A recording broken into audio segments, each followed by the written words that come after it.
Son las 10, las 9 en Canarias. En la cadena SER, Hora 25. Pablo Tallón. Ha pasado un día, pero el tema de conversación sigue siendo el mismo, sigue siendo el del eclipse. A lo mejor había alguien que pensaba que las cosas podían cambiar. Ya les digo que no. Hoy la realidad sigue exactamente donde estaba. Seguimos hablando de Ceuta. Ahí miles de personas siguen malviviendo en la calle, en las playas, en coches que les han dejado los vecinos. Sigue la confrontación política. No se ve una solución a la vista. Solo se ve eso, la guerra partidista entre los dos principales partidos. La situación está ahí donde está. Seguimos preocupados de los incendios. Seguimos con la geopolítica ardiendo. No ha cambiado nada con el eclipse. De eso y más vamos a hablar ahora en Hora 25. Y lo vamos a comentar con Pablo Lorduy. ¿Qué tal? Buenas noches. Buenas noches. Raquel Ejerique, ¿cómo estás? Hola, ¿qué tal? Buenas noches. Y Carlas Fernández, bona nit. Buenas noches, ¿Qué tal? Bienvenido a Hora 25. Muchas Ahora pasa gracias. un minuto de las 10, de las 9 en Canarias. Vamos con todo. Y antes de ir eso, con el análisis, estamos muy pendientes de los incendios, de los fuegos. Hay dos que preocupan muy especialmente. Y el primero está en Andalucía, así que allí nos vamos. Curro García Liñán, ¿qué tal? Buenas noches. Buenas noches. Llevamos ya varios días pendientes del incendio de Niebla. Es ya uno de los peores que ha sufrido la comunidad, que ha sufrido Andalucía. Decíamos antes, Curro, que los esfuerzos se estaban centrando en la provincia de Sevilla. Decíamos también que preocupaba la evolución del viento y no sé cómo está ahora mismo la situación. Lo veníamos comentando esta tarde. Lo más crítico, según informaba el consejero de emergencias Antonio Sanz, estaba entre las 7 de la tarde y las 10 de la noche por las rachas de viento. Esa franja ya ha pasado y a esta hora estamos pendientes del resultado de la reunión que aún no ha concluido en el puesto de mando avanzado tras un día en el que por primera vez se han producido realojamientos en la provincia de Huelva. Por tanto, es la primera vez que podemos tomar la decisión, dada la evolución del incendio y la contención del incendio, en torno a unas 60 personas. Hay que tener en cuenta que además estas son las personas que primero fueron desalojadas, por tanto ya llevaban un número de días importante. Los equipos de extinción han conseguido avanzar por todos los flancos, salvo por el este, junto a la provincia de Sevilla. En esta provincia, precisamente, ningún vecino ha conseguido volver a su hogar. Otros 14, de hecho, han sido desalojados en los términos municipales del Castillo de las Guardas y Aznalcóllar. Su alcalde, Juan José Fernández, muestra la desolación de su pueblo. Cogiendo el mismo patrón que cogió en el 2004. Es muy aparatoso ver cómo tu pueblo, que lleva 25 años viéndolo decrecer después de haber quedado en la ruina en el 2004, y ahora que tenemos un paraje bonito, veas tú cómo se está cada vez poniendo más negra. Son más de 31.000 las hectáreas afectadas y 648 las personas que están fuera de sus casas, Pablo. Pues lo vamos a seguir muy de cerca. Gracias, Curro. Gracias a ti. Y decíamos que también estamos muy pendientes de otro fuego, en este caso en Peñas de Riglos, en Huesca, que ha arrasado ya más de 8.000 hectáreas. También les contábamos antes que la UME había entrado en el monasterio viejo de San Juan de la Peña para salvar los bienes históricos. Y en este caso, para conocer la evolución, podemos saludar a esta hora, a las 10:03, 9:03 en Canarias, a Olvido Moratinos. Olvido Moratinos, ¿qué tal? Buenas noches. Hola, buenas noches, por decir algo. Sí, ya me lo imagino, ya es la presidenta de la comarca de la Jacetania, en Huesca, una de las zonas más afectadas. Me decía, claro, buenas noches por decir algo. Usted acaba de salir ahora mismo de la reunión del CECOPI. ¿Cuál es la fotografía y sobre todo cuál es la previsión para las próximas horas? Pues la fotografía es de preocupación máxima, porque realmente es un incendio que comenzó el lunes, lleva arrasadas ya más de 9.000 hectáreas y con una meteorología sumamente cambiante, temperaturas altas y mañana otra vez con unas altas rachas de viento igual que hoy. Están ya evacuadas 12 poblaciones, lo que es alrededor de unas 900 personas y, como decíais, preocupa muchísimo que el incendio, que las llamas puedan llegar al monasterio nuevo o al monasterio viejo de San Juan de la Peña e incluso a algunas de las localidades de la comarca de la Jacetania. Ahora, ¿cómo de probable es eso? Bueno, pues no se puede hablar en esta cuestión de los incendios y realmente con los cambios meteorológicos que está hablando, hablar de probabilidades es complicado. Ahora por la noche se van a quedar trabajando 350 efectivos, con lo cual es un número elevadísimo que van a estar trabajando sobre todo en la pradera del Monasterio Nuevo de San Juan de la Peña y en un pueblo en concreto, una localidad en concreto, en Alastroy, para evitar que el incendio se propague hacia el monasterio. Es verdad que esta tarde ha habido unas rachas de viento muy fuertes entre las 12 del mediodía y las 4 de la tarde, muy virulentas en el entorno de San Juan de la Peña, que han hecho incluso que los efectivos tuvieran que salir del propio incendio a las 5 de la tarde. Sí que es verdad que han podido acceder de nuevo y han podido contener de alguna forma el incendio en la zona de la pradera del Monasterio Nuevo de San Juan de la Peña, y baja muy lentamente por la humedad del terreno hacia el Monasterio Viejo, y al bajar tan lentamente y con esa humedad hay, como digo, medios suficientes, humanos y materiales, para poderlo parar antes de que llegue al monasterio. Me hablaba de 12 poblaciones desalojadas, unas 900 personas. ¿Se prevén más desalojos o confinamientos?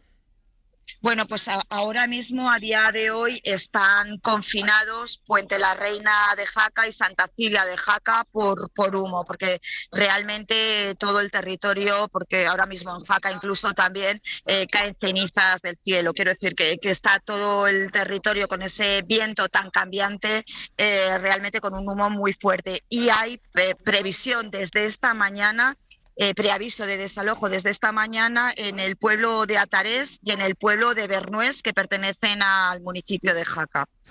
Para quienes no conozcamos la zona, ¿cómo son esos monasterios, el monasterio nuevo y viejo de San Juan de la Peña?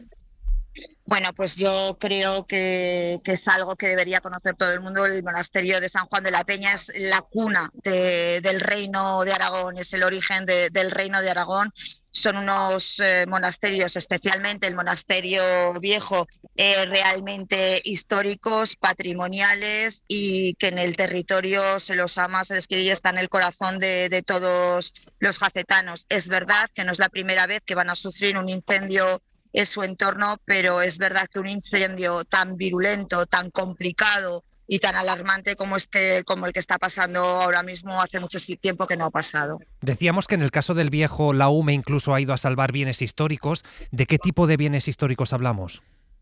Sí, esta tarde, cuando el fuego se acercaba a la pradera del Monasterio Nuevo, tanto la UME como el personal de la Dirección General de Patrimonio del Gobierno de Aragón han acudido al Monasterio Viejo, pues para recoger restos románicos, porque estamos hablando de un monasterio románico. Pero el gran valor del monasterio, aparte de esos restos o de esos objetos que hay, es el monasterio en sí mismo, excavado en piedra y con un entorno que lamentablemente vamos a perder, natural, increíble, porque hay que decir que los monasterios están enclavados dentro del espacio natural y protegido de San Juan de la Peña. ¿Está funcionando bien la coordinación entre administraciones? Bueno, pues la verdad es que sí. Yo creo que en este caso esas confrontaciones políticas hay que dejarlas a un lado, y la verdad es que está habiendo una excepcional coordinación entre absolutamente todas las administraciones. Ahora mismo están trabajando en cada turno de noche, en cada turno de incendio, por poner un ejemplo, 3 secciones de la UME están trabajando desde el Miteco, está trabajando los bomberos de Diputación Provincial de Huesca, del Ayuntamiento de Huesca, del Ayuntamiento de Zaragoza. Estamos trabajando conjuntamente el Ayuntamiento de Jaca, la comarca de la Jacetania y el resto de ayuntamientos. El Ejército, yo creo que es muy de agradecer también la mano tendida del Ejército, porque esas personas evacuadas que han necesitado un alojamiento están siendo alojadas en la base Oroel, en lo que conocemos coloquialmente como la Escuela Militar de Montaña. Y, por supuesto, las asociaciones y colectivos sociales y todas las personas del territorio que quieren echar una mano, que quieren salvaguardar sus terrenos, sus casas, sus hogares y sus pueblos, los agricultores, los ganaderos, etcétera, etcétera. Pues Olvido Moratinos, presidenta de la comarca de la Jacetania, mucho ánimo, porque me imagino que la noche va a ser larga, y toda nuestra fuerza. Ojalá que todo se pueda resolver rápido. Sabemos que ahora mismo hay mucha preocupación, pero ojalá que sí que esas fuerzas y esa coordinación sirva para que el fuego se apague lo más rápido posible. Muchísimas gracias. Que vaya bien, en fin. Los incendios un verano más, van saliendo puntos, estamos pendientes de Niebla, estamos pendientes aquí de Huesca, en fin. Nos vamos a ir a Ceuta, donde sigue preocupando la situación, lo decíamos en portada, de las miles de personas que desde hace ya 2 semanas malviven en la ciudad.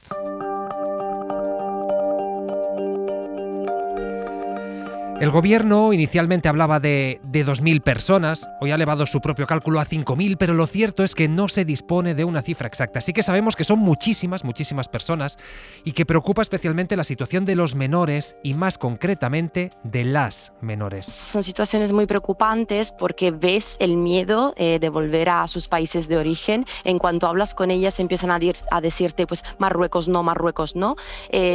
Si van en el autobús se aproxima demasiado a la frontera del Tarajal, pues ves el miedo en sus ojos, están constantemente alerta, justamente porque historias que nos hemos encontrado después, niñas que están huyendo de matrimonios forzosos, niñas que están huyendo de abusos sexuales, niñas que pertenecen al colectivo LGTBIQ y no saben dónde ir, están buscando protección y bueno, España debería estar en condiciones de otorgársela. Esto es lo que decía en Hoy por Hoy Jennifer Zupiroli, que es la especialista en migraciones de Save the Children, es una de las entidades que está sobre el terreno.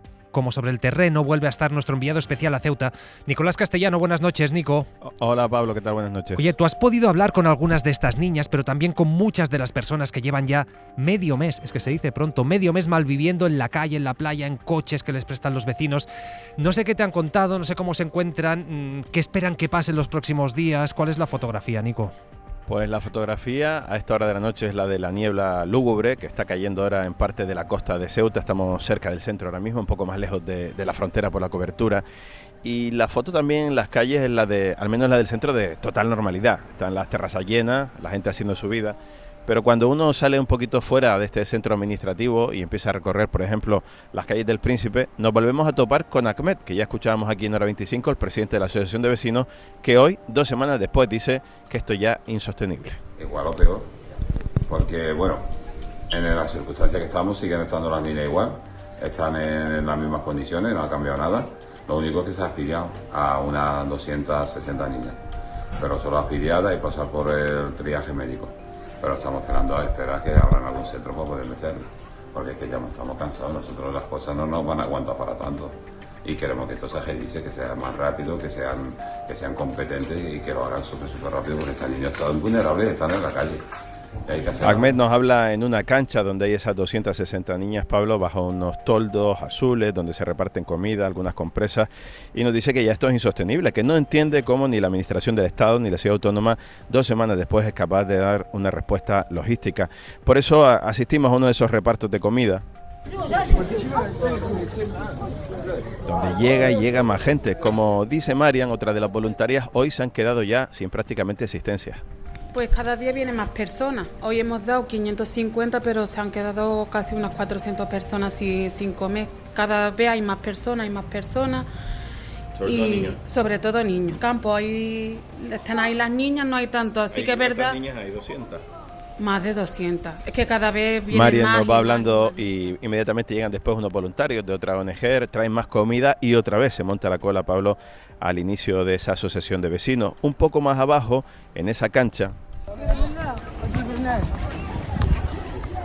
está Ali, tiene 16 años y juega con sus amigos. Cruzó el jueves, recordemos, el 30 de julio, tiene la misma ropa que llevaba ese día, una chancla diferente a la otra. Está desesperado, pero dice que no se piensa ir a Marruecos de ninguna manera. Que le da absolutamente igual. Mohamed nos hace de traductor, él también fue un menor y nos dice que a las preguntas directas de si tiene miedo, de si va a ser repatriado, dice que prefiere morir aquí que ser repatriado a Marruecos.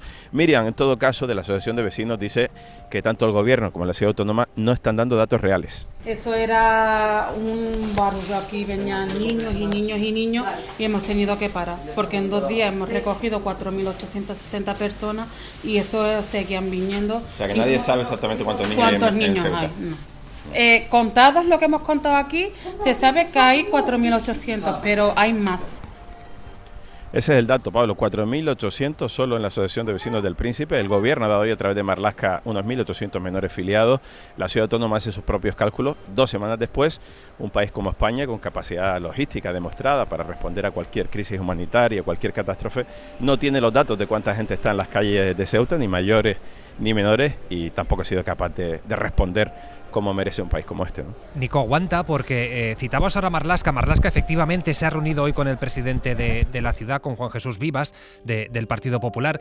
Le hemos escuchado comparecer al presidente de Ceuta en un tono durísimo. Decía, la ciudad no va a resistir más, necesitamos una solución urgente, que para él pasa por la expulsión. Por la expulsión, dice él, sean menores, sean personas que piden asilo, todo el mundo fuera, dice Juan Jesús Vivas. Dice el ministro, sí, según Juan Jesús Vivas, que el ministro le ha dicho sí, pero no saben cuánto tiempo. Un Vivas que describía, pues eso, una ciudad atemorizada, vecinos que han perdido la normalidad, decía, un problema para la seguridad, una sanidad tensionada.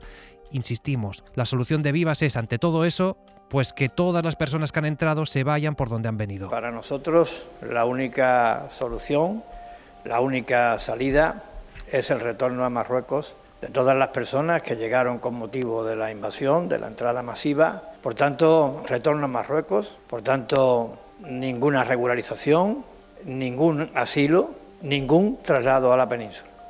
Nico, ha hablado mucho Vivas, de hecho lo viene haciendo ya desde hace días de inseguridad, ha llegado a especular. No sabemos si con la posibilidad de que alguna de las personas que ha llegado muera por la situación o que se produzca un asesinato, lo que ha dicho es un daño irreversible que todos tengamos que lamentar, se interpreta, porque no lo ha dicho, que puede estar hablando de una de estas dos opciones. ¿Tú has notado, has percibido esta inseguridad en las calles de Ceuta? Bueno, lo llamativo de la declaración del presidente de la ciudad autónoma, Pablo, es que está instando a saltarse 2 leyes básicas, la ley del menor y la ley de asilo. Y en ambos casos España tiene firmados convenios internacionales, la Convención Internacional de los Derechos del Niño y la Convención de Ginebra. Así que, digamos, está instando a que de nuevo la Administración del Estado y la autonómica se salte la ley. Esto ya lo hizo su vicepresidenta, recordemos, en el 21, y la entonces delegada del gobierno, y tenemos que volver a recordar, Pablo, que las dos fueron condenadas por prevaricación administrativa a 11 años de inhabilitación. No sabemos si Vivas está quizás mostrándose partidario de firmar él esas notas y quizás someterse a ese riesgo de ser denunciado de nuevo y que el Supremo sentencie lo mismo. En todo caso, lo que sí te puedo decir, Pablo, que durante todo el día he recorrido la ciudad, todos los barrios, el Príncipe, ahora estoy en el centro de la ciudad. Yo no sé si alcanzas a escuchar el ambiente, pero están las terrazas absolutamente llenas, la gente está haciendo la vida bastante normal, que suele ser un jueves aquí en las calles de Ceuta, y claro que cada uno vive el miedo a su manera y uno puede entender el miedo después de las imágenes que se han dado en los últimos días en Ceuta que puede tener cada una y cada uno de los ciudadanos ceutíes, pero ahora mismo lo que nos hemos encontrado es una situación mucho mejor de la que se veía hace aquí 2 semanas. Déjame, Nico, que bajemos un poquito la base, vamos a escuchar ese ambiente que describías, porque sí que llega, pero para escucharlo con toda la nitidez, ¿cómo se escucha vida en Ceuta?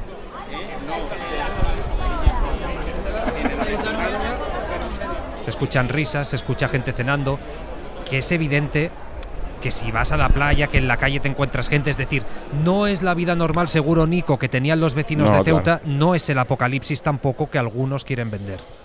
Claro, y si vamos a los datos de presuntas agresiones sexuales, de presuntos robos, etcétera, etcétera, en los que está haciendo un gran trabajo tanto la policía, la Guardia Civil, la policía local, si se ha incrementado tanto la población de Ceuta en tan pocos días, digamos que el porcentaje de posible delincuencia es ínfimo. Entonces creo que, bueno, todos y cada uno juegan sus cartas en esta situación, cartas en las que usan a las personas en sus debates partidistas, pero en todo caso creo que o se pondera un poco el discurso público o quizás haya mucha gente de Ceuta que tenga una sensación pues exagerada de lo que puede estar pasando en sus calles. Pues Nicolás Castellano en directo desde Ceuta. Gracias, Nico. Hasta luego. Un abrazo. Pues va, Pablo, abrimos esta primera ronda de análisis, seguiremos hablando después de Ceuta, pero sí que sorprende lo que decía Nico, es decir, han pasado 2 semanas y no sabemos hacia dónde vamos. Hasta cierto punto es normal, porque yo creo que lo que se vivió el 30 de julio es una crisis de un modelo, del modelo de externalización de fronteras de la propia Unión Europea, y cuando entra en crisis uno de los fundamentos en materia de seguridad, pero no solo de seguridad, sino de empleo, de seguridad social, de desarrollo, etcétera, que tiene que ver con cómo se plantea la Unión Europea, cómo se presenta a sí misma, y se basa, digamos, en esta idea que hemos avanzado alguna vez de la Europa fortaleza, de las vallas, etcétera. Cuando esto entra en crisis, pues es que por muy avanzado que se esté en términos de, bueno, para la gestión de la extranjería, por muchos traslados de efectivos que se haga, pues ante una crisis de estas características no se soluciona en 2 semanas, ¿no? Evidentemente, decía Nico desde Ceuta, cuando tú tienes una serie de estados que pueden responder a emergencias, en primer lugar tiene que ir lo humanitario y con algunos retrasos, pero bueno, ya en anteriores conexiones hemos visto que sí se está avanzando un poco. Aún así quedan muchísimos niños, muchísimas niñas en la calle, pero lo que es el fondo de la cuestión no se va a resolver, y el fondo de la cuestión al final tiene que ver con esa política de fronteras dura que se rompe por un eslabón débil, que es una plaza en el norte de África de soberanía española como es Ceuta. Yo entiendo, de alguna manera, no comparto lo que dice Vivas, el presidente de la ciudad autónoma, pero entiendo su miedo, su defensa de no vamos a ser los únicos que aquí pringuemos. Lo que evidentemente no funciona, es decir, hay que saltarse la ley, los convenios internacionales para resolver esta situación. Habrá que hacerlo de otra manera, apelar a otro tipo de solidaridad europea que se supone que estaba detrás del Pacto de Migración y Asilo, y eso, como decía al principio, ha saltado por los aires. En el momento en el que salta por los aires toda una política de fronteras, porque tienes un eslabón débil, o tienes una situación como la que se ha dado en Ceuta, hay que pensar o repensar todo un modelo. Y no lo tiene que hacer solo un Estado, no es solo una cuestión del Estado español que lo tenga que hacer, lo tiene que pensar el conjunto de la Unión Europea, si sirve para algo o si sirve para lo que se creía esa Europa fortaleza, porque por más altas que sean las vallas, la gente ha seguido llegando y se han producido llegadas. Por más que se diga esto ha sido un efecto de la regularización, no, sabemos que no lo es. Italia recibe muchísima más gente y tiene una política de mano dura. Entonces aquí, como decía, lo que está fallando es todo un modelo. Y a partir de ahí, claro, un modelo en crisis no lo reparas en 2 semanas. Puedes ir poniendo parches, que es lo que entiendo que está haciendo el gobierno. Pero esos parches no dejan o sea, jamás van a poder tapar el problema que se ha planteado. Raquel. Bueno, yo creo que Ceuta está cristalizando algo que ya estaba, bueno, en el debate público, que estaba debajo de muchas de las elecciones y partidos políticos, ¿no? Que es el reto de la migración sí, migración no, cómo. Y esto yo creo que Ceuta ha marcado también por las imágenes de los primeros días, del primer día, pues un antes y un después, y ha agitado de alguna manera ese debate todavía más. Y pues, se están tomando posiciones a veces radicales y a veces moderadas. Lo que pasa es que, bueno, las moderadas y más complejas pues también tienen menos predicamento porque son más difíciles de explicar y requieren más atención, ¿no? Y habría que pensar también si la gente está dispuesta a prestar esa atención a los datos, a las políticas que no sean recetas mágicas y rápidas, ¿no? Eso por la parte política, pero yo creo que Ceuta nos estamos jugando mucho también, porque hace no mucho tiempo España fue un modelo en la gestión de una crisis, en este caso sanitaria, que fue el antivirus. Se organizó un dispositivo que fue reconocido por organismos internacionales. Es verdad que afectaba a unas decenas de personas, no es comparable con miles de personas, pero claro, lo que estamos viendo ahora en Ceuta, y digo que nos jugamos mucho porque nos jugamos por 4ª o 5ª vez en muy poco tiempo la credibilidad, el afecto a las instituciones, la sensación de que pagamos impuestos para algo, ¿no?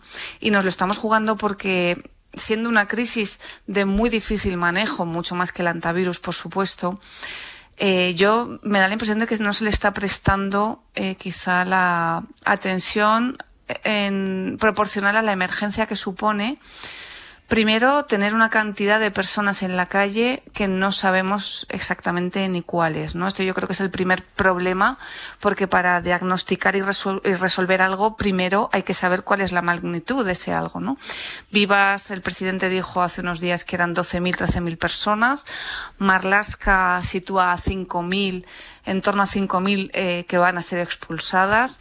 Las menores, especialmente este año en esta avalancha humana, pues son mucho mayores que en otros cruces y en otras expediciones migratorias de este tipo, ilegales, ¿no? Pero estamos hablando entre 1.000, 4.000, dicen los vecinos, 4.000 y pico. Toda esta gente hay que dejarle claro a nuestros oyentes que no solo han llegado. Esta gente duerme, tiene necesidades fisiológicas, come, necesita una solución. Por otra parte tenemos gente radicalizada de la ultraderecha animando a cazar inmigrantes, ¿no? Y todo esto sucede en una ciudad muy pequeña de 80.000 personas. En ese sentido, yo creo que el gobierno tiene que hacer, y la comunidad tiene que hacer, un enorme esfuerzo para que no solo para que se haga, sino para que se visibilice que se están tomando cartas en el asunto y que nos tomamos esto en serio. Y lo digo porque hay ciertas cosas y comentarios que llegan desde Ceuta que me recuerdan un poco a lo que pasó en La Dana, en Valencia, ¿no? La sensación era que todo llegaba tarde, de que nadie se lo tomaba en serio, que al final los vecinos se tenían que autoorganizar para resolver la situación, ¿no? Y yo creo que la convivencia no deberían dejar que se tensara hasta el punto de que esa rabia, esa falta de medios, gente que no tiene acceso a la sanidad, ¿no? Ni siquiera, que no están siendo triados sanitariamente por si hay alguna infección, etcétera. Y todo eso yo creo que está enrareciendo una convivencia que luego tiene muy difícil marcha atrás, y esto también lo hemos vivido en la experiencia de La Dana, ¿no? Entonces, en ese sentido, lo primero, la emergencia humanitaria, la emergencia de la convivencia, para que los ciudadanos no piensen que da igual tener gobierno que no, para que sea visible que se está haciendo algo y que hay unas políticas públicas que nos protegen. Yo creo que dos semanas después el esfuerzo no solo de la ciudad autónoma, también del gobierno, y de la solidaridad de todas las comunidades que nos la han mostrado, al menos las del PP con el tema de los menores, debe ser ya muy evidente, estar muy encima de la mesa y no dejar que pase un día más con la sensación de que el Estado ha desaparecido. Carlas. Bien, a mí lo primero que me sorprendió de todo esto es que o no había plan de crisis previsto o se está ejecutando el plan de crisis como estaba previsto. España es obvio que es un Estado capaz y con medios suficientes como para atender a ese número de personas. Si no se está atendiendo es porque, desde mi punto de vista, se atiende o se tiene en cuenta otros aspectos que van mucho más allá de los humanitarios, que es el futuro, el impacto sobre la población migrada que está a las puertas de Europa para poder entrar, el hecho de que se pueda interpretar como una puerta abierta.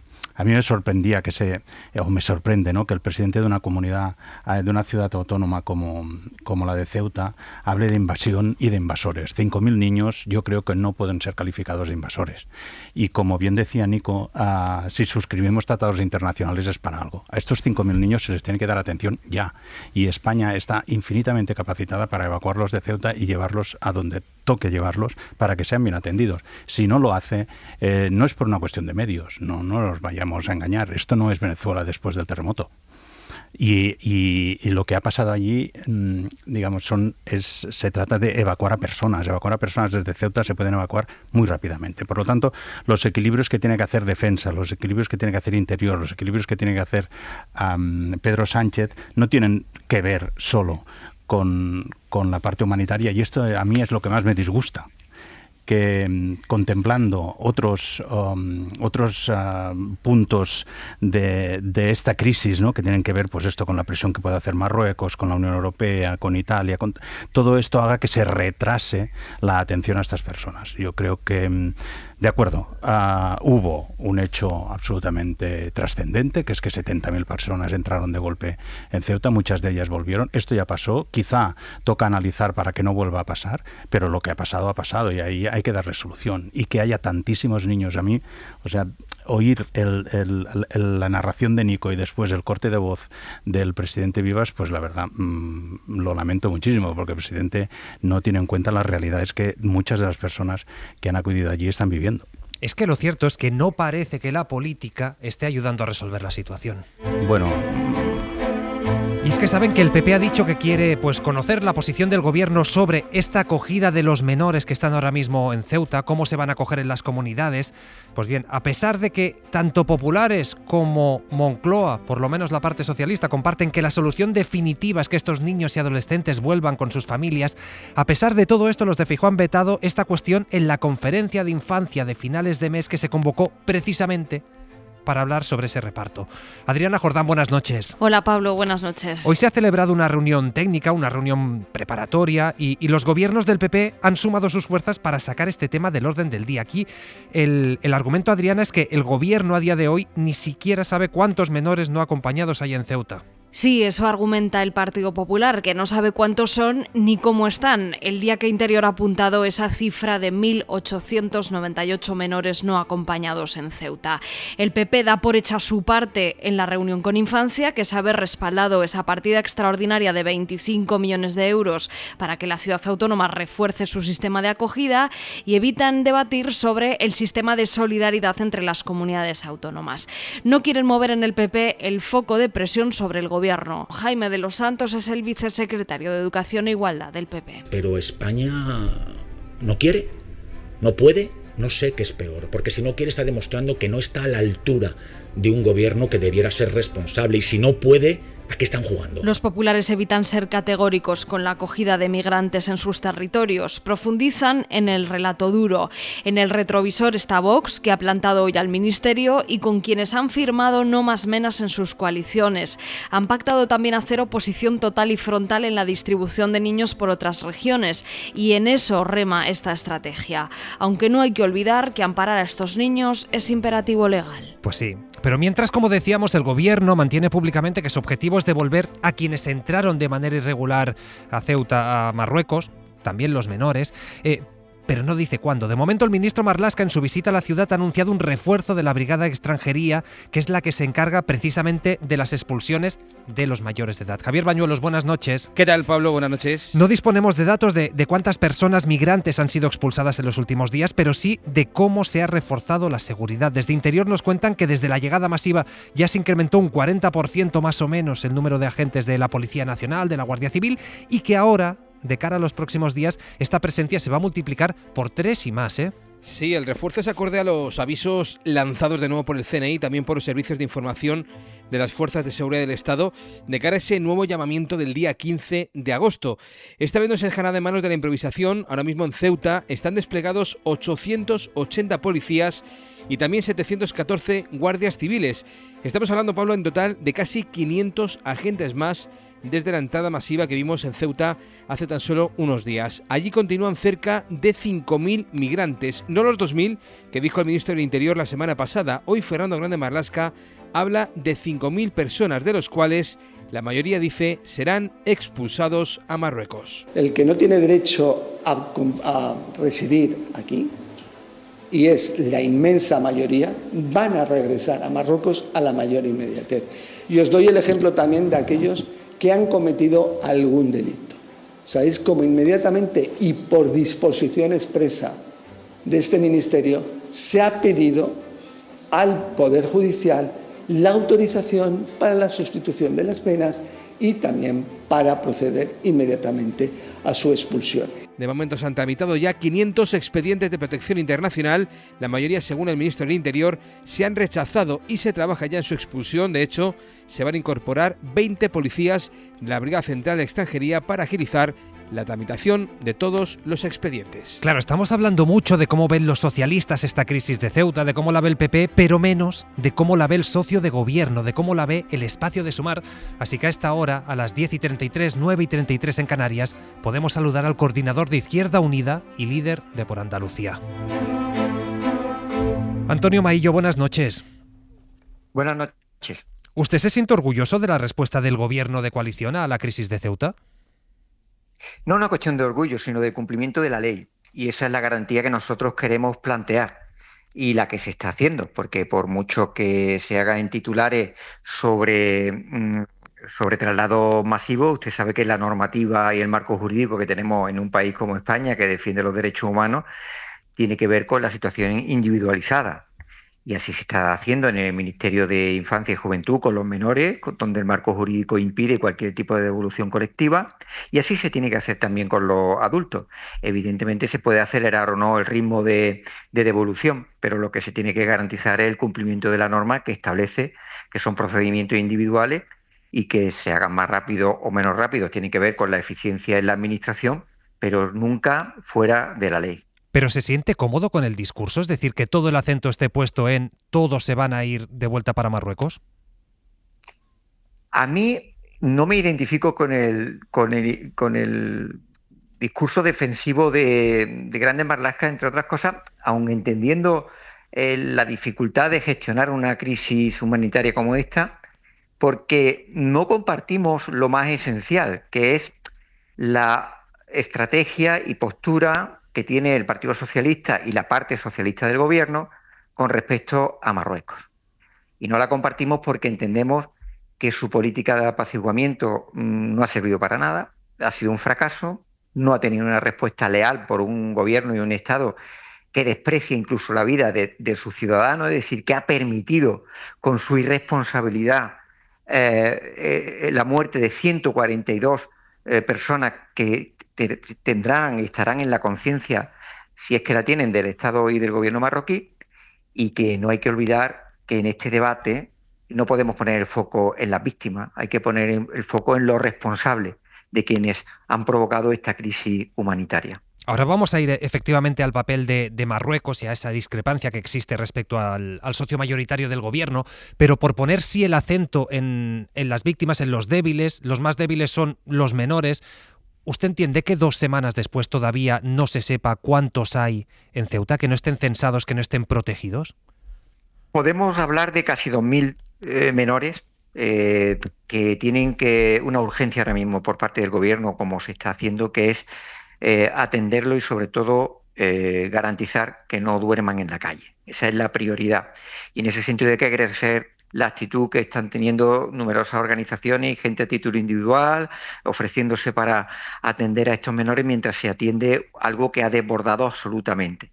Y que se está procediendo también a otro elemento fundamental, que es el del cumplimiento de una norma y de una obligación de un país que tiene que atender a los menores como lo que son, menores, no si son extranjeros o no, sino la garantía de protección, de atención, de conocimiento de si son menores, como se han descubierto muchos de ellos que tienen arraigo familiar, otros que son localizados para poder ser atendidos institucionalmente y otros que tienen una situación de profunda vulnerabilidad y sobre los que hay que atenderlo y hay que hacerse cargo. Por eso tiene sentido la urgencia en aprobar el crédito de 25 millones de euros para la distribución, cuanto más antes mejor, de los menores una vez identificados como tales, para que vengan a la península y se distribuyan entre las comunidades autónomas y sobre todo se cumpla con la ley, que es al fin y al cabo a lo que nos debemos todos. Yo cuando usted me pregunta sobre opiniones políticas podemos tenerlas diferentes y matices diferentes y posiciones diferentes, pero lo que no puede ser diferente es el incumplimiento de la ley y lo exigimos para el procedimiento de devolución, que podrá ser más rápido o más lento, pero no puede saltarse la ley, por tanto no puede haber devoluciones colectivas.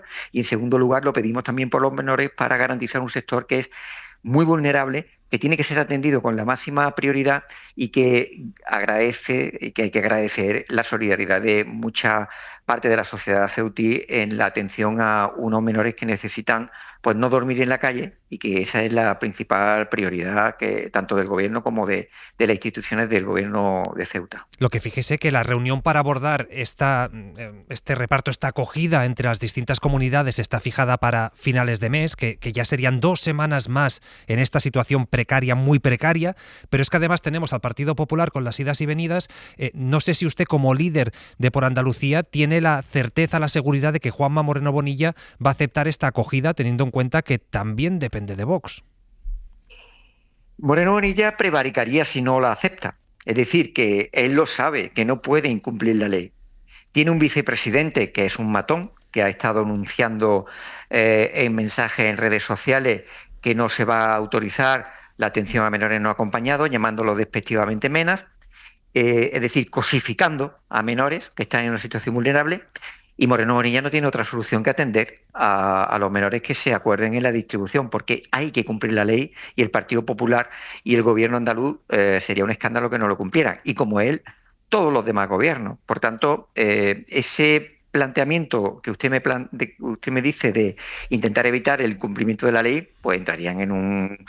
Nosotros, desde luego, solicitaríamos a los miembros del gobierno que pidieran a la Fiscalía la intervención inmediata contra estos gobiernos autonómicos por una prevaricación clarísima de incumplimiento de normas a sabiendas de que lo están haciendo, y eso sería absolutamente muy grave. No contemplo otra posibilidad que no sea el cumplimiento de la norma por todos, y también por los gobiernos autonómicos del Partido Popular, porque de lo contrario se estarían posicionando en contra de la ley, y sobre todo teniendo una posición profundamente antihumanitaria, porque aquí lo que hay que no perder de vista es el foco en las víctimas de una decisión irresponsable como la de Marruecos, frívola, criminal, si me permite el término, porque ha provocado las muertes de muchos de sus ciudadanos, y el cumplimiento de la ley en los procedimientos de quienes hayan entrado sin documentación y por tanto tenga que ser devuelto, o quienes hayan solicitado asilo, en muchos ciudadanos que no son marroquíes y que deben ser tramitados conforme a la norma de los convenios y el cumplimiento de los convenios internacionales que España ha firmado, ¿no?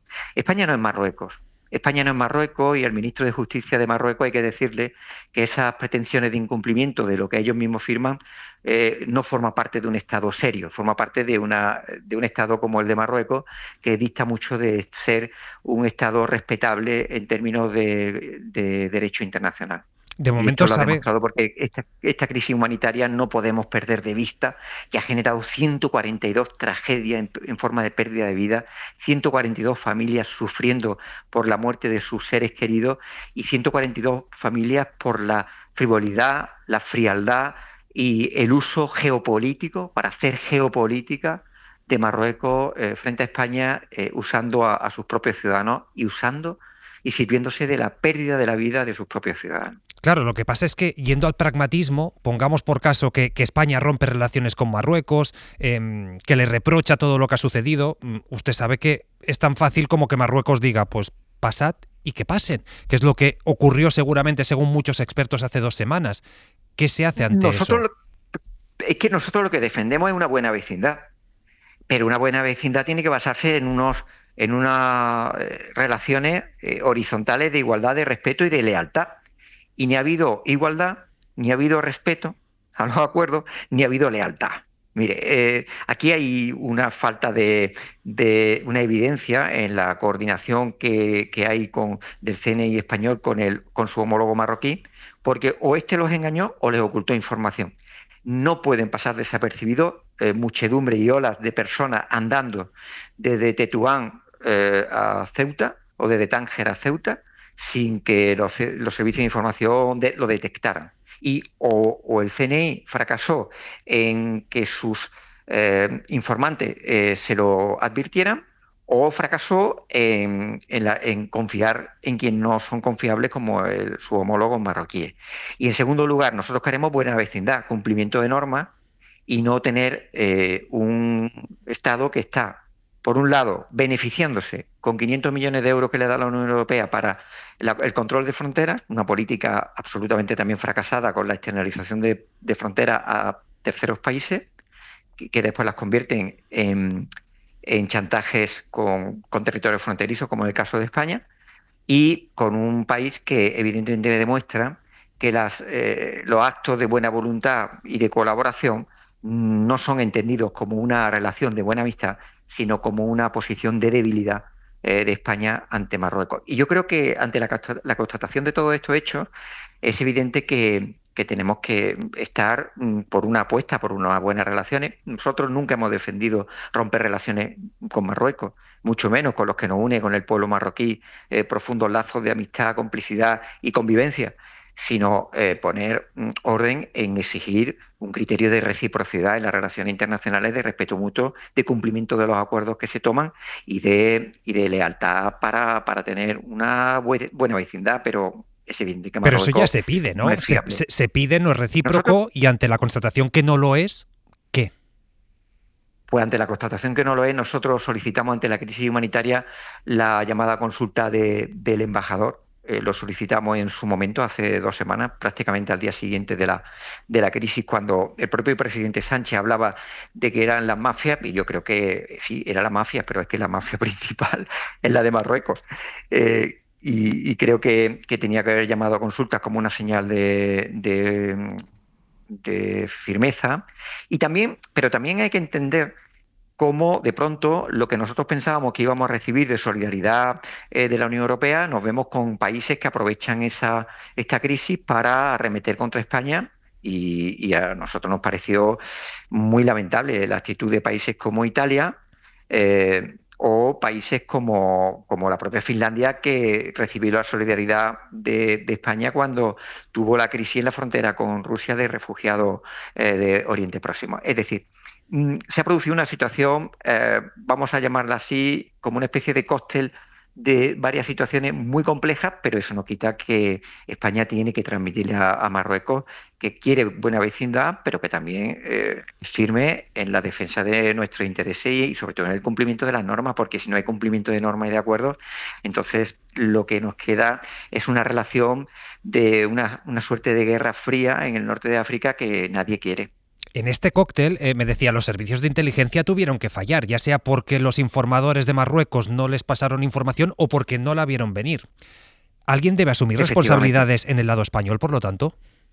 Mire, nosotros consideramos que ahora mismo la prioridad está en atender la situación de emergencia sanitaria, de atención a menores, de procedimiento de atención también a las personas adultas, y sobre esa atención tenemos que centrar todos nuestros esfuerzos, y en eso creo que el Gobierno está actuando con diligencia en estos momentos, y hay que centrar esa energía en ese ámbito. Y cuando toque, y ahí lo importante no es tanto la fecha de cuando toquen las comparecencias, lo que sí hemos pedido es transparencia máxima, incluso monitorizando de manera temporal todo lo sucedido en el antes, en el durante y en el después. Y de hecho, desde el Grupo Parlamentario Sumar, los diputados de Izquierda Unida han solicitado pues que haya una reunión de la Comisión de Servicios de Secretos Oficiales para que en su caso, si hay un informe del CNI, pues pueda ser mostrado para conocer si el CNI efectivamente advirtió o no de lo que podía verse, de lo que podía darse en la frontera entre Ceuta y Marruecos a finales de julio. Y yo creo que es importante que se conozca, si tiene que ser confidencial, pues que lo sea, pero con la máxima transparencia, y estoy convencido que se va a hacer.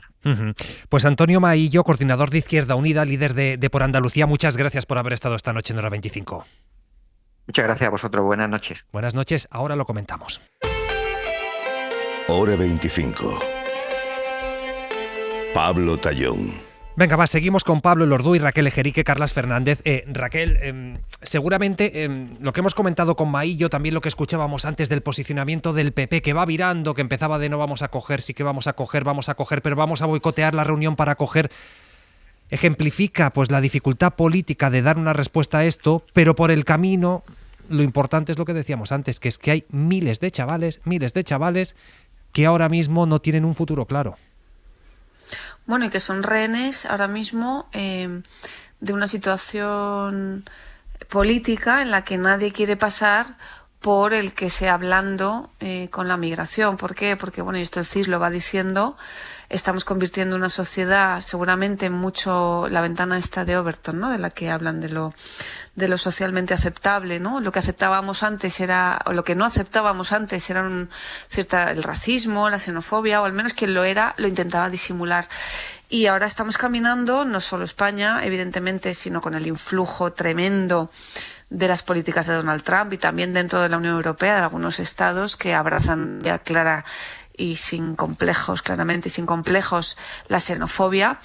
Pues en España, evidentemente, también gracias con la connivencia necesaria de las redes sociales, pues tampoco estamos ausentes y ajenos a ese cambio, ¿no?, político de lo que es aceptable y lo que no es aceptable.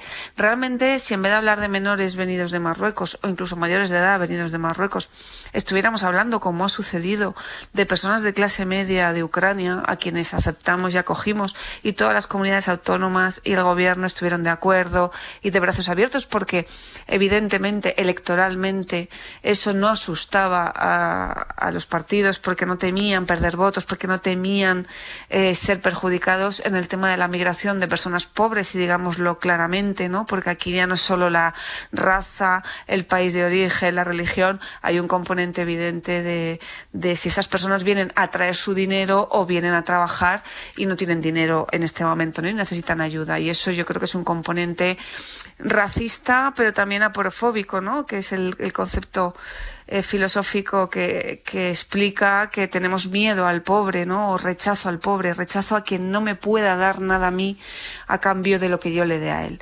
Y esto está en la base de todas estas políticas, y por eso el gobierno no se atreve seguramente a ser tan contundente como lo sería si en vez de hablar de migrantes empobrecidos habláramos de otro tipo de colectivo, ¿no? En este sentido, el Partido Popular al menos es bastante claro. Dice claramente que está en contra de la migración. Nunca ha sido, o en los últimos años, ¿no? Desde que está Feijóo, para nada se ha mostrado cómplice de atender a los menores de edad. Y lo que me parece bastante alucinante es que hablen de solucionar el tema de Ceuta y que critiquen que no se solucione, y cuando tienen la llave de solucionar parte de él, que es acoger a los menores que están allí en situación de vulnerabilidad, entonces se nieguen, ¿no? Y que aplacen los debates. Entonces, ¿ustedes lo quieren arreglar o no lo quieren arreglar? Lo quieren arreglar, pero no hacer ustedes nada, ¿no? Yo creo que es una actitud muy cínica, la verdad. Pues ya que me citas al Partido Popular, es curioso cómo ha ido virando el discurso poco a poco. Al inicio de esta crisis solo señalaban a Pedro Sánchez, decían la responsabilidad es del gobierno de Pedro Sánchez que lo ha permitido. Hubo una rueda de prensa de Tellado, número 2 del partido, al que le preguntaron del derecho y del revés, pero ¿y Marruecos? ¿Y Marruecos? Y él iba tirando pelotas fuera de, miren, aquí hay que señalar a Pedro Sánchez. Pues poquito a poco lo veníamos contando, el PP se va atreviendo con Marruecos, y esto cada vez es más evidente. Esto es lo que decía Jaime de los Santos. Nos gustaría saber cómo es posible que después de una invasión al territorio español no se haya llamado a consulta al embajador, la embajadora de Marruecos en el Reino de España, después de que un ministro marroquí haya puesto en tela de juicio la españolidad de Ceuta y Melilla, siga sin llamarse a consultas a la embajadora de Marruecos y, sin embargo, al de la República Italiana lo hicieran de forma inmediata. Me gustaría saber para qué. Bueno, ya que estamos hablando de Italia, hay que decir que Meloni mantiene el pulso contra España. Su gobierno insiste en que la seguridad de su país está en riesgo. Esto a pesar de que ninguna persona de las que entraron en Ceuta llegó a la península, pero en cualquier caso se agarra a esta supuesta inseguridad para plantear que quizás alarguen estos controles en puertos y aeropuertos para viajeros de España más allá del 15 de agosto. Roma, Joan Solés. Italia mantiene los controles fronterizos con España. El ministro del Interior, Matteo Piantedosi, ha recordado ante una comisión parlamentaria que la medida se revisará solo después del 15 de agosto y solo se dejará sin efecto cuando queden completamente descartados los riesgos de seguridad para Italia, según el ministro, que está adscrito a la Liga, el partido derechista del vicepresidente Salvini. En la práctica, para quien viaje a Italia cambia poco, las fronteras siguen abiertas, vuelos y barcos funcionan con normalidad y los europeos circulan con el documento de identidad o pasaporte. Los controles van dirigidos principalmente a ciudadanos de fuera de la Unión Europea. La gravedad de la situación radica en el pulso diplomático. Piantedosi sostiene que Italia se ajusta al derecho europeo y acusa a España de represalia porque adoptó las mismas medidas por reciprocidad. En fin, los de Italia, pues pura propaganda política, puro pulso. Pero, Carlas, ¿tú entiendes el giro del Partido Popular? Porque antes decían, bueno, es que algún día a lo mejor tenemos que gobernar, tampoco hay que cabrear a Marruecos. Y ha habido un giro aprovechando unas declaraciones de su ministro de Justicia, por lo menos sorprendentes. Es que esto de las elecciones municipales y los pactos de gobierno es muy duro. Y cuesta mucho de gestionar. Al principio yo leí que Feijóo al principio de la crisis dijo que seguramente no podría hacer nada distinto de lo que estaba haciendo el gobierno de España. Y de ahí ha ido evolucionando. La presión de Vox es clara, se nota. Hay algo que es así, que no es cuestionable, no es una cuestión de opinión. Hay una ley que hay que cumplir y si no se cumple, se vulnera. Y en esto no hay más. Bueno, hay dos leyes, porque también cuando escucha a determinados líderes, bueno, pues devolverlos, repatriar, primero, ¿repatriar dónde? Es de primero de refugiado destruir tu documentación. Porque precisamente para poder ponerlo difícil y porque tu situación es terrible. Y segundo, repatriar, hacer que todos vuelvan a Marruecos, incluso los ciudadanos que se puedan identificar que no sean de Marruecos, eso también. El lío es monumental, porque además, desde mi punto de vista, la Comisión Europea está haciendo un papel, de nuevo, pues triste, por llamarlo de alguna forma, porque este no es un problema solo de España. Es un problema de las fronteras de la Unión Europea. Aquí lo que nos pasó es que tuvimos unas imágenes durísimas, tremendas, y que sirvieron para magnificar una situación que, como antes decía el compañero en la mesa, ¿no? Italia recibe mucho más inmigrante ilegal que nosotros. Pero bien, esto ha pasado y hay que gestionar lo actual. Yo vuelvo a lo de antes, ¿no? Y lo actual es que hay 2 leyes que deben cumplirse, y la capacidad de España para atender a 5.000 menores es obvio que existe. Si no se pone en funcionamiento es porque se tienen en cuenta otros elementos. Y una última reflexión que también querría hacer respecto al PP. El PP también, depende de donde haga las declaraciones, lo hace de una forma o de otra. Hoy ha sido en Barcelona, porque el PP en Barcelona tiene una lucha, en Barcelona y en Cataluña tiene una lucha fratricida con 2 fuerzas políticas. Una es Vox y la otra es Alianza Catalana, sobre todo en el tema de la inmigración. Y depende de donde se hagan las declaraciones, esto es más duro o menos duro. Pero está claro que el PP tampoco tiene una línea clara de actuación, porque una causa son las declaraciones, es obvio, y la otra el cumplimiento de la normativa. Y si el PP está dispuesto a saltarse la norma, pues lo debería decir claramente y luego atenerse a las consecuencias. Pues Pablo, te doy la palabra ahora en nada, pero hacemos una pausa y seguimos con el debate. Estamos en Hora 25. Son las 11, las 10 en Canarias. En la cadena SER, Hora 25. Pablo Tallón. Y enseguida seguimos con el análisis, enseguida nos vamos a Colombia, pero hay que estar pendientes también del tiempo, porque viene un cambio en las próximas horas. Nos lo cuenta Nuria Seró. Buenas noches, Nuria. Hola, muy buenas noches. Tenemos por delante otra noche tórrida en buena parte del Valle del Ebro, Andalucía, Mediterráneo. Temperaturas mínimas que será difícil que bajen de los 25 grados. Eso sí, mañana las máximas empiezan a bajar y lo harán sobre todo en el extremo norte. El descenso seguirá el fin de semana y el sábado ya se notará un poquito más ese alivio térmico. El calor ya no será tan extremo. Mañana, un día más, empezaremos con un tiempo tranquilo y una tarde marcada por las tormentas, sobre todo en el este y también en el norte, aunque a lo largo de la tarde-noche esos chubascos y esas tormentas podrían afectar a otras zonas. El sábado, además de un descenso de temperaturas, será una jornada insegura con chubascos y tormentas en buena parte de la península. Mañana esperamos una máxima de 40 grados en Zaragoza, 34 en Valencia y 32 en Pontevedra.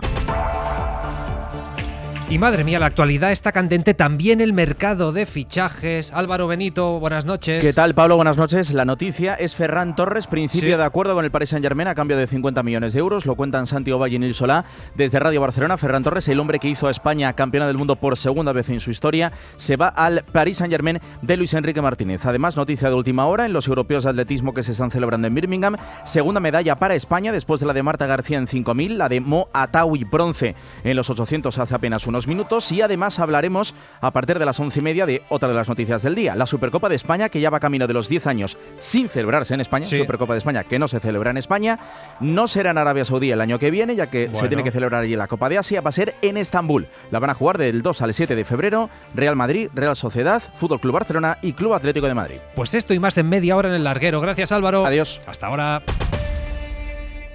Y teníamos que escuchar a Pablo Lorduy porque estamos comentando esta posición del Partido Popular, podríamos decir mutante a lo largo de esta crisis. Ahora directamente es, no, hay que hacer algo con Marruecos y con los menores, pues bueno, sigo mareando la perdiz. ¿Tú cómo lees esta estrategia de los populares?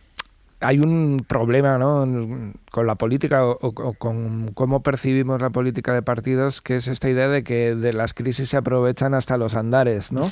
Se exprime una situación muy grave, como no nos cansamos de repetir, de emergencia humanitaria, se exprime en cualquiera de sus facetas, ¿no? Que si va Margarita Robles al Senado, que si no va a asistir, la cuestión de la acogida de estos menores, etcétera, y ahora lo de Marruecos, ¿no? Parece que ya se han atrevido a destapar esto por una cuestión también de disputa de ese voto nacionalista, identitario, etcétera. hay que recordar, es que esto se nos olvida fácilmente, cuando se vuelve a esas nostalgias que la extrema derecha y la derecha también acepta de otras décadas y de los años 90, hay que decir que hasta el año 91 las personas de Marruecos podían pasar sin visados a España. Y hasta el año 2020 y 2022 las personas de los alrededores de Ceuta podrían entrar y salir. Que las políticas de fronteras permitían mucho más esto que se llama migración circular y mucho más estas ideas de retorno, no lo que venimos escuchando en los reportes que se están haciendo desde Ceuta, en esta cadena, por ejemplo, de gente no, es que mi proyecto de vida ya no puede estar en Marruecos, ¿no? Esta sensación de... Prefiero morir a volver a Marruecos, le decían a Nico Castellano. Decían hoy. Claro, cuando los partidos que se reivindican nostálgicos cambian las reglas del juego y en lugar de decir, pues igual tenemos que orientar de otra manera la cuestión de las fronteras y pasan al momento de vamos a aprovechar la debilidad que tiene el Reino de España con respecto al Reino de Marruecos en este momento y vamos a decirle que haga un imposible, que es ahora mismo confrontar con Marruecos. ¿Y por qué es un imposible? No porque Marruecos sea un espacio de buena vecindad. Yo estoy muy de acuerdo con muchas de las cosas que ha dicho Antonio Maillo, sino que Marruecos tiene una crisis interna importante, por eso también la gente se está queriendo ir, ¿no? Tuvo el año pasado la explosión del movimiento Gen Z 212 de jóvenes que estaban hartos, que estaban desencantados, digamos, una extensión de la primavera árabe, tiene esa crisis y tiene otra llave que lo sabemos, que es la de si se me pone como gendarme de fronteras, utilizo eso para bien o para mal, para recibir esos fondos o para en este caso coaccionar la acción de mi reino fronterizo, o sea, con quien comparto fronteras. Y esto es muy difícil de gestionar. Y entonces esto no se soluciona probablemente con una llamada a consultas. Desde luego se puede poner el grito en el cielo porque no se ha producido esa llamada a consultas, pero el gobierno también tiene un lógico miedo a que si esa llamada a consultas puede generar otra crisis que, aunque la reproducción de esa crisis sea mucho menor, pero sitúe otra vez el problema de la mal llamada avalancha, la mal llamada invasión, etcétera, etcétera. Claro, a esto vuelvo al principio. PP aprovecha la crisis hasta los andares en el sentido de, como yo no me juego nada, como es el gobierno el que tiene esta patata caliente, le digo algo que yo, dentro del cuadro de mandos del Estado, nunca haría. Ya. Entonces, bueno, pues estamos en esa problemática. Pues muy compleja la situación de Ceuta, habrá que seguir abordándola, pero es que también estamos muy pendientes de cómo evoluciona Colombia, donde ya se han contabilizado más de 270 personas muertas.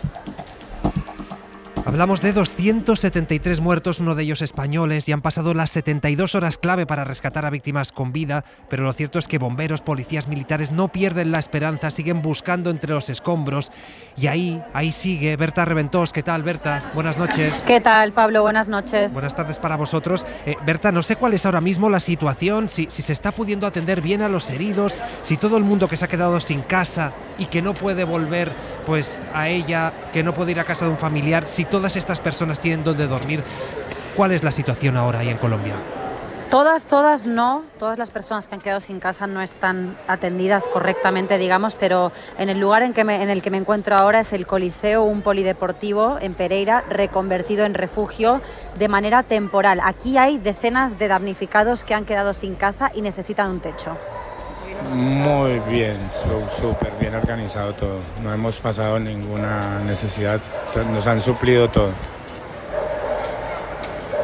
Hay familias enteras y niños a los que varios voluntarios se están entreteniendo con juegos, se está dando prioridad a las personas ancianas, a las mujeres embarazadas también.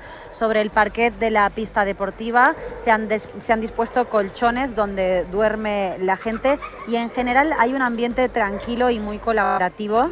Varios médicos van pasando entre los colchones para ver si todo el mundo está bien. También hay veterinarios que atienden a las mascotas.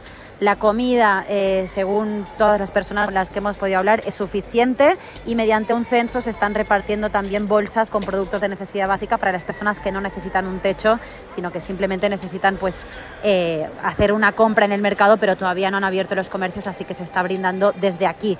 La gente en general, como escuchábamos, destaca una buena organización y se está haciendo una vida aquí, digamos. Ya llevan 3 noches muchas personas y ahora mismo ante mis ojos pues tengo unas niñas jugando a pelota, unos bebés que se están quedando dormidos, todos encima del mismo colchón, médicos repartiendo medicamentos a ancianos, en fin, escenas de la vida cotidiana que están teniendo todas lugar en este polideportivo que ojalá sea temporal, ojalá dure poco. Eso también nos lo ha dicho mucho la gente, que ojalá sean unos poquitos días más hasta que pues los puedan reubicar en una casa normal, digamos. ¿Cómo van de ánimos, Berta? Hay de todo, hay personas que están pues muy abatidas porque lo han perdido todo y no ven cómo salir adelante. Hace unos días hablábamos de que Colombia es un país que depende fuertemente de la economía informal, de la venta diaria, de la venta ambulante en muchos casos. Pereira y esta zona en general del país no es la más favorecida socioeconómicamente, entonces hay mucha gente que depende de su trabajo diario para mantenerse y al no tener la oportunidad, la posibilidad de estarlo haciendo, pues se genera un poco de angustia, de ansiedad, pero me parece a mí que todavía hay bastante un clima de shock. Si bien han pasado ya las 72 horas post-terremoto, la gente todavía está asimilando lo que ha pasado. Me lo decía una señora antes, dice, menos mal que hay psicólogos aquí porque yo creo que mucha gente todavía no ha asimilado lo que ha pasado. Claro. Y varía mucho según pues la condición socioeconómica, varía mucho según lo que le haya pasado a cada uno con sus pertenencias, con sus familiares. También en Colombia hay un nivel de religiosidad muy fuerte y entonces todo el mundo me habla de Dios, me dice que gracias a Dios pues están vivos, que hay que agradecerle a Dios esto, que Dios es misericordioso. En fin, también se agarran mucho a la fe en estos momentos porque bueno, es un país muy creyente y en eso pues les está sirviendo mucho en este momento. Pues Berta, cualquier novedad, cualquier cosa que quieras trasladarnos, ya lo sabes. Sí, Pablo, mira, tengo aquí a mi lado a una señora que he estado charlando con ella, sí, precisamente un poco de esa espiritualidad y de esa forma de encarar las cosas que hay aquí. Ella es doña Alba, no sé si quieres que te la pase, claro, y habláis un ratito. Claro, por favor. Genial, ahí se lo paso. Él se llama Pablo. Hola, Pablo. Hola, Alba. Le decía... Hola. Pues bien, gloria a Dios. ¿Y tú cómo estás? Yo estoy bien, pendiente de cómo están ustedes, porque claro, le preguntaba yo ahora a Berta Reventós, le decía, ¿cuál es el estado de ánimo? Y ella me decía, bueno, depende mucho de cada persona. Ya que la tengo al teléfono, Alba, le quería preguntar, ¿usted en concreto cómo se encuentra, cómo está? Pues amor, espiritualmente me siento bien, así como te explicara, porque yo llevo las cosas con calma, le pido mucho a mi Señor Jehová, nuestro Creador, que nos dé mucha resignación, mucha sabiduría para llevar las pruebas que Él nos da. Entonces todas estas cosas uno las tiene que recibir con amor porque son pruebas y nunca uno ponerse hablar mal o estar renegando porque no, estas son pruebas y uno tiene que recibirlas con mucho amor y cariño porque Él es un Dios que nos da todo, nos da este hermoso paraíso tierra que de ella brota nuestro alimento para nosotros, los animalitos. Este es el paraíso que nos dejó Él, que nos lo dio y lastimosamente pues muchas veces somos tan imperfectos que lo vamos a destruir con cosas. Entonces hay gente como nosotros, los que tenemos este don de tomar las cosas bien con calma y con amor, entonces hay otras que no, entonces hay que orar por esas personas, que Dios les dé mucha sabiduría, mucho entendimiento, mucha paciencia y mucho amor para con sus hermanos carnales y espirituales. Es lo único que yo le pido todos los sagrados días y le doy muchas gracias por darnos un día más de vida. Y eso te cuento, hermano, pues, Berta, porque para mí eres un hermano espiritual. Alba, ¿dónde estaba usted cuando se produjo el terremoto?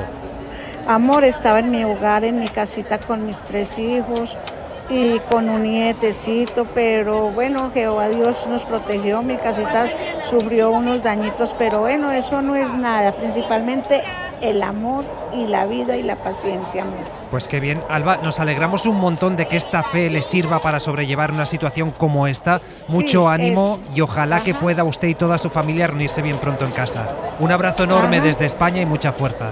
Ok, lo mismo, te lo mando espiritualmente para que lo recibas. Y sí, yo tengo mucha fe en nuestro Padre Celestial. Y Dios me lo guarde, me lo cuide, pues que los angelitos te estén cuidando donde tú vayas, que te den mucha sabiduría y entendimiento nuestro Padre Celestial. Pues muchísimas gracias, Alba, de verdad que sí. En situaciones duras está bien que la fe ayude a la gente también a sobrellevar estas situaciones. Carlas, tú has tenido experiencia en crisis, obviamente no de la magnitud que estamos hablando en Colombia, pero sí crisis importantes. ¿Qué es lo más importante para una administración cuando tiene que hacer frente a una situación sobrevenida y cuando tienes que atender a tantísima gente, tantísimas personas? Mira, lo que necesita la gente es saber que hay alguien al volante. Esto es lo más relevante. Las personas que sufren situaciones muy complejas, yo terremotos no he vivido, pero sí he vivido grandes incendios, he vivido inundaciones. Desde el punto de vista de la gestión de la crisis, lo que necesita saber la gente es que hay alguien ocupándose de ellos. Y esto es lo más relevante. Y aquí es donde se ponen a prueba los liderazgos, se ponen a prueba pues las coordinaciones, se ponen a prueba la autoritas y no la autoridad. Y esto es lo principal, además de, obvio, satisfacer pues sus necesidades prioritarias y hablarles de futuro. O sea, que el futuro no sea una ida a negro, que no sea una pantalla en negro, sino que el futuro pueda funcionar. Pero ahora, en estas situaciones, justo cuando la crisis estalla, lo más relevante para todo el mundo es saber que alguien conduce el autobús y que llegará a buen puerto. Pues ya que estamos en el ámbito internacional, saben que Donald Trump en los últimos meses ha dejado infinidad de titulares sobre la guerra de Irán, sobre el estrecho de Hormuz. Ha dicho una cosa, ha dicho la contraria. La última en las últimas horas.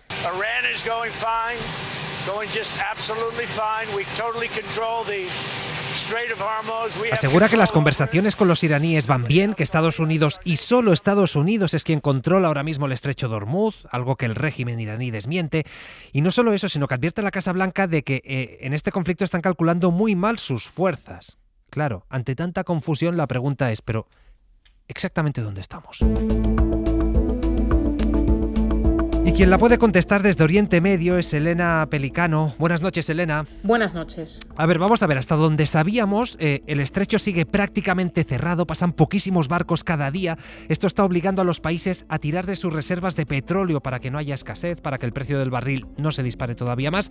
Elena, ¿quién es ahora mismo el responsable de este bloqueo y qué perspectiva hay? Es decir, ¿qué están negociando estos dos países, Estados Unidos e Irán? ¿En qué punto están los ataques? Porque creo que siguen los ataques. ¿Y cómo de cerca o de lejos está este hipotético acuerdo? Así es, a estas horas el estrecho de Hormuz sigue prácticamente bloqueado. Antes de la guerra lo atravesaban unos 120 barcos al día. Ahora solo lo hacen 14.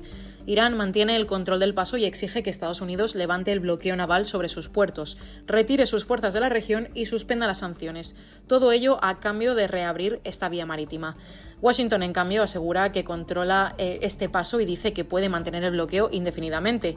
Las negociaciones directas están estancadas. Ahora mismo los contactos se producen sobre todo entre Irán y Omán, con Qatar y Pakistán como mediadores. El objetivo es acordar rutas seguras para los barcos, pero ambas partes siguen atacándose, así que el acuerdo todavía parece lejano. Claro que a todo esto, Elena, se habla mucho de la derivada geopolítica, económica de este conflicto, un poco menos quizás de la medioambiental, porque resulta que como consecuencia de estos ataques que ahora contabas, muchos buques han sido destruidos y el petróleo que llevaban encima ha acabado esparcido por Hormuz y ahora está amenazando, de hecho, con llegar a las costas de Omán. Y el conflicto está dejando también una grave factura ambiental. Un petrolero, el Caroline Bensegui, lleva semanas perdiendo crudo después de quedar varado frente a Omán. Transportaba unos 800.000 barriles de petróleo y la mancha ya supera los 2.000 kilómetros cuadrados. Amenaza unos 40 kilómetros de costa y la isla de Masirah. además de un archipiélago que alberga una reserva marina con tortugas y otros ecosistemas sensibles. Y no es un caso aislado. En el propio estrecho de Ormuz se han registrado vertidos tras los ataques contra buques, con contaminación ya detectada en la isla iraní de Keshem. La Organización Marítima Internacional ha contabilizado en total 65 incidentes en Ormuz y Oriente Medio desde marzo. Pablo, claro, Donald Trump se puso a jugar a la guerra, lo hizo con Venezuela, detuvo a Maduro, se vino arriba, un día decidió atacar Irán por su cuenta y riesgo, y ahora estamos todos metidos en un lío del que nadie sabe cómo salir. Efectivamente, ¿no? Y se calificó desde el primer día como una guerra ilegal, lo que declaró contra Irán, y estamos viviendo unas consecuencias que parecen estancadas, digamos, en el nivel de escalada militar. O sea, se siguen produciendo ataques todos los días, pero que afortunadamente no hemos vuelto a vivir episodios como el de la escuela de Minab, con lo que se dio inicio a la guerra, pero que sigue teniendo pues unos costes humanos, pero económicos, ambientales, y me atrevo a decir, o me temo más bien, que como se ha dicho por parte de expertos y analistas socioeconómicos muy importantes sobre nuestras sociedades, una vez que las reservas que se descontaban o que ya para octubre y noviembre se decía que iba a ser el momento en el que la crisis de Ormuz iba a llegar al bolsillo de la población europea, pues es que nos estamos acercando a ese octubre-noviembre y sabemos cómo viene este tipo de crisis, ¿no? A los bolsillos, a la energía, o a los costes de la energía, a los costes de la alimentación, ¿no? Porque, como se ha dicho, ¿no? Básicamente comemos petróleo, comemos transporte. Sí. Y también, ya por último, ver esto si realmente tiene algún efecto en esas elecciones de medio término de Estados Unidos, porque claro, da la sensación de que Trump, cuando dice que todo va viento en popa, es pensando en esas elecciones, porque el resto del mundo no ve cómo puede ir viento en popa, una cosa que además, como decía la compañera, está dejando vertidos en el medio ambiente, ¿no?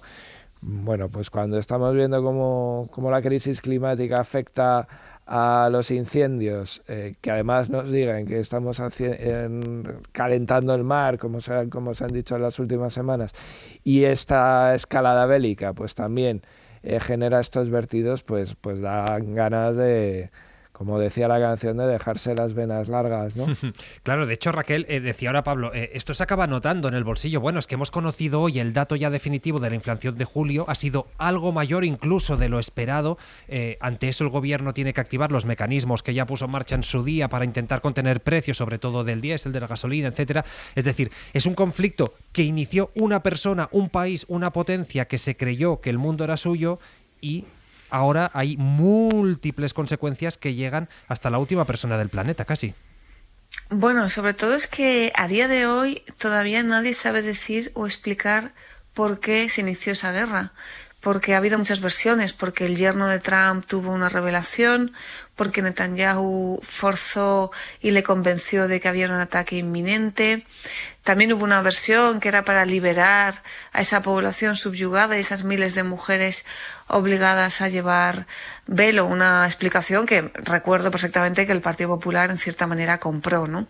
Eso fue el inicio, un inicio que todavía no queda muy claro que motivó ese inicio de una guerra que implicaba, más allá de Estados Unidos y Israel, implicaba y implica a todo el mundo, sino que lo que tenemos a día de hoy es algo muy distinto de esa operación rápida y limpia y quirúrgica que iban a hacer y que iba a resolver todos los problemas, ¿no? En el área tenemos una zona mucho más conflictiva, tenemos un régimen que era teocrático y durísimo y ahora además se ha militarizado, una oposición iraní que ha quedado totalmente desmembrada, ¿no? Aquellas pequeñas síntomas de una oposición y de una sociedad que se rebelaba evidentemente frente a una guerra ha quedado totalmente arrasada, esa posibilidad de una transición en Irán, y esas mujeres a las que supuestamente iban a defender pues evidentemente hoy viven igual de mal, pero además con hambre,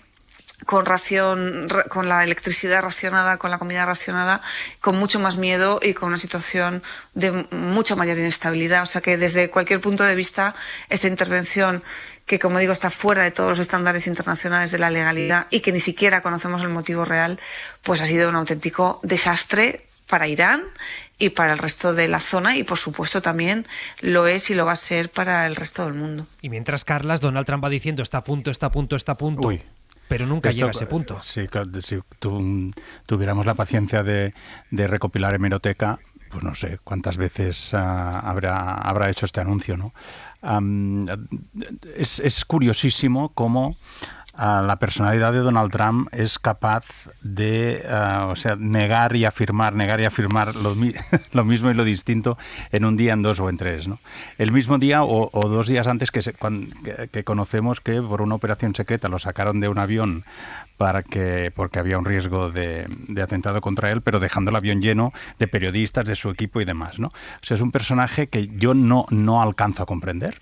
Ya está, yo ya he renunciado, me resigno a mi ignorancia sobre él, porque su capacidad de superarlo todo es infinita. Es un personaje que le dijo a Zelensky, abrazándole por el cuello, que la guerra de Ucrania se acababa en un día, y es un personaje que yo creo que se salta de tal forma todo el derecho internacional y el nuevo orden mundial. Mira, yo siempre una anécdota, tengo un muy buen amigo que es profesor de la Universidad de Barcelona, de Relaciones Internacionales, y desde que empezó esto de la guerra de Irán y cuando lo de Maduro y demás, me dijo, yo ahora la mayor dificultad que tengo es hacerles entender a mis alumnos qué es el orden mundial. Que no es poca cosa, ¿eh? Porque claro, después de todo esto, entonces, si nos atenemos a lo que hasta ahora ha pasado, las cosas van fatal. Porque cada vez que Donald Trump ha dicho que estaba cerca, creo que fue ayer o antes de ayer que se cumplió un aniversario de meses de firmar un acuerdo preliminar de la paz. ¿Esto cuánto duró? Pues duró nada. Trump está muy presionado, esto es verdad. Internamente, tiene bastante temor de que las elecciones de noviembre no le salgan como tenía previsto, y por eso su mensaje es el único que gobierna el estrecho de Hormuz es Estados Unidos, pero esta misma madrugada se puede desmentir con algún ataque de otros, ¿no? Es increíble. Yo de verdad que me muestro ya absolutamente incapaz de analizar lo que puede pasar por la cabeza de Trump. La diplomacia, que siempre había sido pues más o menos previsible. No existe. Esto ha saltado por los aires desde hace ya bastantes años, pero en los últimos 2 ya es sinvergüenza. O sea, sin ningún tipo de pudor, pues ya desde el principio del mandato de Donald Trump recordamos que insultó al secretario general de las Naciones Unidas, que se retiró de los planes de la Organización Mundial de la Salud. O sea, ha hecho de todo. Y sobre la tesis de que Estados Unidos estaba en peligro, pues a partir de ahí ha hecho lo que bien le ha parecido, ¿no? Y en medio pues nos ha hecho anuncios de inteligencia artificial, de convertir en un resort de lujo a Gaza, etcétera, etcétera, etcétera. Es por eso que me muestro incapaz ya. En fin, así está el mundo. Uf, qué frío me ha entrado. ¿Ves? Te tendrías que haber cogido una chaquetita. Que te pones a pensar en la friolera de los 15 millones del cupón extra de verano de la 11 y te entra frío. Ya, y más por estas fechas. Que falta nada para el sorteo. Este verano refréscate con la friolera de los 15 millones del cupón extra de verano de la 11. El 15 de agosto un premio de 15 millones y 10 premios de 1 millón. Compra ya tu cupón. 11. Bien jugado. Juega responsablemente y solo si eres mayor de edad. Hora 25. Pablo Tallón. Y nos vamos a ir en breve, pero sí que me gustaría dejar una pincelada de algo que va a ser noticia mañana, porque hasta las 10 se está votando en Reino Unido. Saben que el líder ultra, Nigel Farage, él dimitió en julio, el mes pasado dimitió porque le estaban investigando por irregularidades financieras. ¿Qué hizo? Como sabe que tiene una base de fieles muy potentes, él dimite, vuelve a convocar elecciones que se están celebrando, insistimos, hoy para su distrito, y a priori parece que va a ganarlas. ¿Qué podrá decir? Lo ven, las urnas me han absuelto de aquellos que me querían señalar por corruptelas. Pablo, esto es muy de la extrema derecha, esta táctica. Nos queda poquito, pero sí que me gustaría dejar la pincelada hecha. Sí, bueno, toda la elección es un esperpento, ¿no? Porque de hecho se presenta contra un cubo de basura. Contra un cubo de basura, el Conde Cubo Basura. Eso también para tranquilizarnos nosotros cuando de vez en cuando tenemos algún esperpento aquí, que no estamos solos. Sí, no estamos solos. Sí, hay quien está peor incluso. La lógica de Ruiz Mateos en su momento, vestido de Superman. Era un profesional Ruiz Mateos al lado del cubo de basura, Era un profesional. Claro, aquí tenemos a Farage, eso, vestido de blanco inmaculado, yendo a votar, ¿no? Le estábamos viendo ahora en las imágenes de los monitores que hay aquí en la emisora y efectivamente eso es un esperpento. Lo que pasa que, claro, es un esperpento que ahora mismo encabeza las encuestas de cara a la presidencia de Reino Unido, a ser el próximo primer ministro, ¿no? Con una socialdemocracia que está casi terminal y unos Tories que no remontan, ¿no? Entonces, claro, que la esperanza hoy en día sea un cubo de basuras, pues nos dice mucho, ¿no? De dónde estamos. Raquel, 30 segundillos para cerrar. Bueno, es uno de los padres del inicio del declive del Reino Unido con su salida, ¿no?, de la Unión Europea, y esto me hace reflexionar sobre la necesidad de una sociedad que realmente esté bien informada, que sepa qué cosas le resuelven la vida y se la mejoran. Y desde luego Farage no ha sido para nada el líder que ha mejorado la vida en Reino Unido, sino todo lo contrario, ¿no? El que inició con la ayuda de Facebook y todo aquel escándalo de Cambridge Analytica, inició la salida de Reino Unido de la Unión Europea y no le ha ido mejor, desde luego que antes de salir. En fin, Pablo Lorduy. Y tampoco a la Unión Europea. Tampoco. Raquel Ejerique, Carlas Fernández, gracias a los tres. Un saludo. Gracias, buenas noches. Nos reencontramos pronto. Nosotros mañana, puntuales a las 8, llega El Larguero con Álvaro Benito. Gracias por estar y feliz noche. Hasta mañana. Hora 25, con Pablo Tallón.